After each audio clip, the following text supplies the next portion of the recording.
बीज के लिए कौन सा खाद देना पड़ेगा वो कंपनियां अभी से तय करेंगी। तो हमें खाद भी उन्हीं कंपनियों से खरीदना पड़ेगा। उस बीज जो फसल तैयार हुई, उस फसल पे कौन सा कीटाणु लगेगा, कौन सी बीमारी लगेगी, उस बीमारी के लिए कौन सा पेस्टिसाइड यूज होगा, वो भी वो कंपनियां अभी से तय करेंगी। 3 चीज हो गई, बीज उस कंपनियों से, खाद उस कंपनियों से, और उस बीज और खाद से होने वाली फसल पे कौन सा कीटाणु लगेगा, कौन सी बीमारी लगेगी, उस बीमारी के लिए कौन सी दवाई काम आएगी, वो भी वो कंपनियां ही तैयार करेगी जो हमें बीज और खाद देगी। क्या होगा? 3 चीजें। फिर अनाज पैदा होगा, और इस अनाज से इस देश की जनता जो खाएगी भोजन,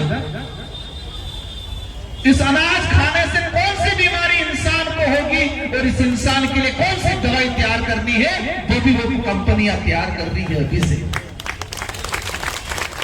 तो समझ लो भाइयों, वर्तमान समय में उद्योगपतियों की सरकारें हमारे खेत पे कब्जा कर रही है, हमारे अनाज पे कब्जा कर रही है, हमारे शरीर पे कब्जा कर रही है, और हमारे दिमाग पे तो कब्जा करके ही रखा है इन्होंने। मेरी बात समझे होंगे आप? अटपटी भी लग रही होगी, यकीन भी नहीं हो रहा होगा, लेकिन रिकॉर्डिंग करके रखना, ये बात 5-10 साल बाद सार्थक होगी। नई बीमारियां आएगी जो हमने कभी नाम नहीं सुना होगा।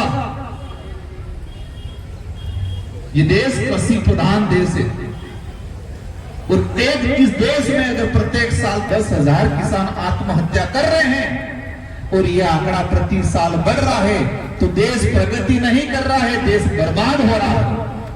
क्या हो रहा है? बर्बाद हो रहा है। इस देश के बड़े किसान नेता हुआ करते थे चौधरी चरण सिंह जी, और चौधरी चरण सिंह जी का कथन था, अगर किसी देश को अमीर बनाना है तो उस देश के किसानों को अमीर बनाना पड़ेगा, तो ये देश अमीर बनेगा। किसी देश की खुशहाली, चौधरी चरण सिंह जी कहते थे कि किसी देश की खुशहाली उस देश के खेतों के रास्तों से गुजरती है, उस देश के किसानों के घरों से गुजरती है, और जिस देश का किसान खुश नहीं है वो देश खुश नहीं हो सकता है। ऐसे कई बड़े किसान नेता हुआ करते थे जिन्होंने किसानों के लिए लड़ाई लड़ी थी, और हमारे पहले कहावत हुआ करती थी, और ये कहावत सिंधु घाटी सभ्यता से, सिंधु घाटी सभ्यता के बाद ऋग्वेद में इसके उदाहरण मिलते हैं, जो आज हम कहते हैं कि पहले ये हुआ करता था, उत्तम खेती, मध्यम व्यापार, नीच नौकरी, ये कथन हुआ करता था। क्या हुआ करता था? उत्तम खेती, मध्यम व्यापार, नीच नौकरी। आज क्या हो गया है? उत्तम नौकरी, मध्यम व्यापार और नीच खेती हो गया है आज। क्योंकि आज किसान जो मजदूरी कर रहा है उसको उचित दाम नहीं मिल रहा है, इसलिए कोई भी आज नगदी खेती करने के लिए तैयार नहीं हो पा रहा है। महाराष्ट्र का इलाके में हम गए, लहसुन 2 रुपए किलो, 3 रुपए किलो, जब किसान के खेत से निकला लहसुन, और जब किसान के खेत में जाता है तो 150 रुपए किलो हो जाता है। ये देश के हालात, इन हालातों के लिए उद्योगपतियों को तवज्जो देने वाली पार्टियों को, भले वो कोई भी पार्टी हो, अमीरों को तवज्जो देने वाली, बड़े बड़े उद्योगपतियों को हजारों हेक्टेयर जमीन लीज पे देने वाली पार्टियों को हमें चिन्हित करना है।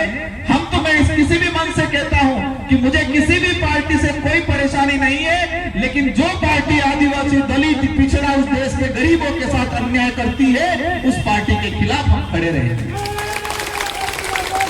किसी पार्टी वालों पार्टी से दुश्मनी नहीं है, लेकिन जो हमारे लोगों की भावनाओं के साथ खेलेगा, इसके साथ, इसके विरोध में हम खड़े रहेंगे। साथियों, यहां पर आरक्षण का बड़ा मुद्दा है, रिजर्वेशन।